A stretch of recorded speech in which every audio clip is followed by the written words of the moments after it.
आज का जो दूसरा प्रसंग है वो आज से कुछ 400-500 साल पहले की बात है। शुरू में जिस कार्य के लिए मुझे यहाँ पर बुलाया गया था, उड़िया फेस्टिवल को लेकर जिसके लिए मुझे बुलाया गया था, मेरे इंट्रोडक्शन में एक बात बोला गया था कि मैं उड़ीसा के दूसरे सबसे पुराने सांस्कृतिक अनुष्ठान कलिंग भारती का संपादक हूँ। 1944 में 1944 में इस अनुष्ठान का गठन हुआ था। मेरे दादाजी स्वर्गीय पद्मश्री रजत कुमार कर, उनके गुरु बिछन चरण पटनायक ने इस संस्था का निर्माण किया था। ये जो संस्था उन्होंने निर्माण किया था, इसमें एक ही लक्ष्य था और एक ही सेनापति थे। वो सेनापति थे कवि सम्राट उपेंद्र भंज। राउरकेला का ये मिट्टी उपेंद्र भंज की कीर्तियों का जयगान हमेशा करता है। शायद उससे भी पहले राउरकेला ने उनको सम्मान दिया। जब उनकी जन्मभूमि ने उनको भूल गए थे, तब राउरकेला में भंज जयंती का ऑर्गेनाइजेशन होता है। तो राउरकेला के ये जो नौजवान यहाँ पर है, मैं आज उड़ीसा के उन आइकॉन के बारे में आपको बताने जा रहा हूं जिनके लिए आज उड़ीसा उड़ीसा है, जिनके लिए आज उड़िया भारत के सात सांस्कृतिक भाषाओं में से एक सांस्कृतिक भाषा है, क्लासिकल लैंग्वेज। ना बंगाली है ना असमीज है, उड़िया को ये मौका मिला है और जिसके लिए ये मौका मिला है वो कवि सम्राट उपेंद्र भंज है। तो बात ये है, 400-500 साल पहले यहां से करीब 300-350 किलोमीटर दूर घुमसुर नाम के एक राज्य में एक राजा थे नीलकंठ भंज। उनके पिता थे धनंजय भंज। जो हमारे गंजाम के साइड के कवि हैं, उनमें एक बहुत अच्छा योग्यता है। हमारे राकेश जी इसको समझेंगे। ये लोग जब कविता लिखते हैं, इनकी कविता में एक खासियत होता है, ये एक शब्द को पकड़ लेते हैं और इस शब्द से ये पूरा का पूरा एक कहानी लिख देते, ग्रंथ लिख देते हैं। ये गंजाम की श्रेष्ठता है उड़ीसा में। तो ये जो धनंजय भंज थे, इन्होंने छोटा सा राज्य था घुमसुर, उसको बहुत अच्छे से इन्होंने पाल पोस के बड़ा किया, लेकिन साहित्य का बहुत प्रीति था। तो कृष्ण की चरित्र को उन्होंने क अक्षर से कृष्ण की चरित्र को पूरा का पूरा लिखा था। लेकिन उन्होंने बस यही किया था कि हर पंक्ति का शुरुआत वो क से किए थे। अब जब उनके ये सुपुत्र थे नीलकंठ भंज, उनके पुत्र थे उपेंद्र भंज। तो दादा जैसे अपने नाती को बोलते हैं, ये अपनी कविताएं सुना रहे थे। तो बहुत ही छोटे उम्र में नाती को जब दादा ये कृष्ण की कविताएं सुना रहे थे, नाती बोला, दादा आप कृष्ण की कविता क से बोल रहे हो, मैं ऐसे ही कविता लिखने वाला हूँ जो क से शुरू होगा, क से अंत होगा और ये इसमें पूरा कृष्ण का अवतार का वर्णना होगा। कृष्ण लीलामृत,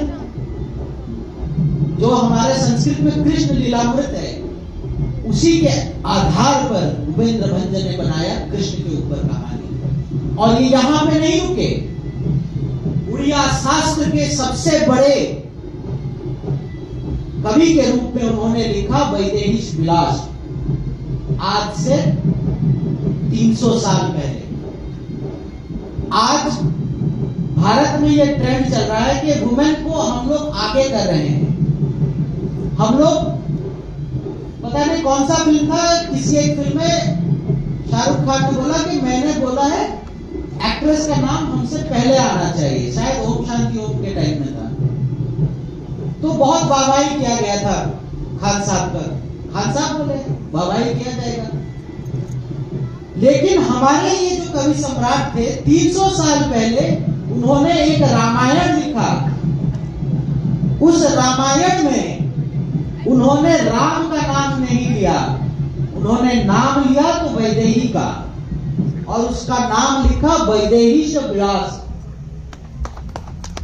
वैदेही के जो ईश हैं उनका विलास, और वो है वैदेहीश विलास। और पूरी की पूरी रामायण व में लिखा है।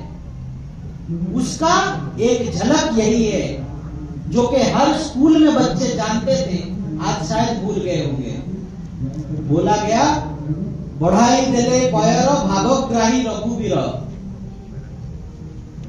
बढ़ाई देले पयर भागोग्राही रघुवीर।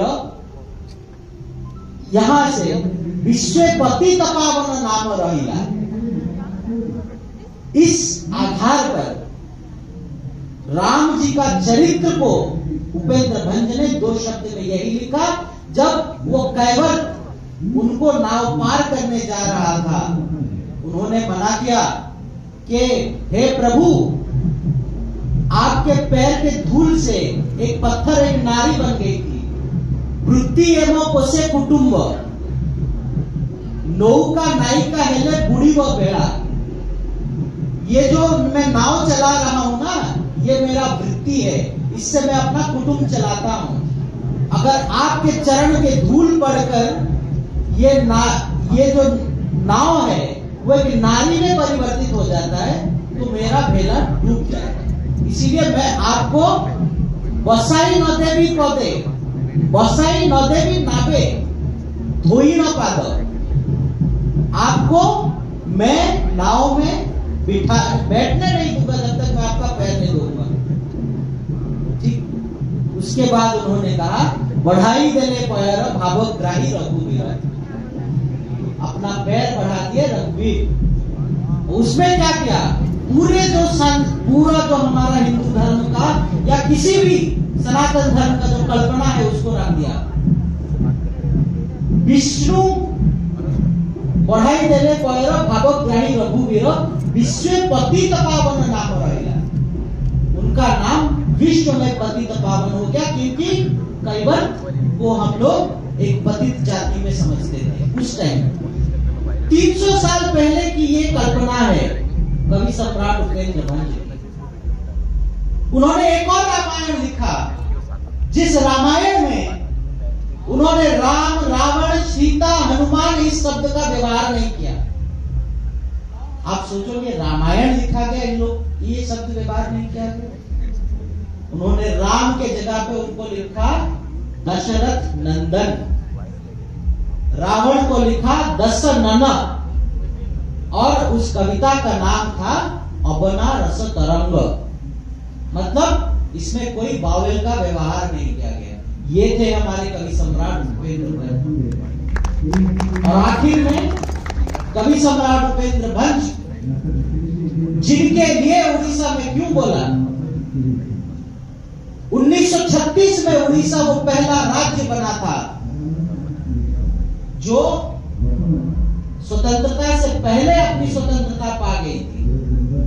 उस समय भी जिनका जिक्र हुआ था वो उपेंद्र भंज थे। जॉन बीन्स के सामने जिनकी कविताओं को रखा गया था वो उपेंद्र भंज थे।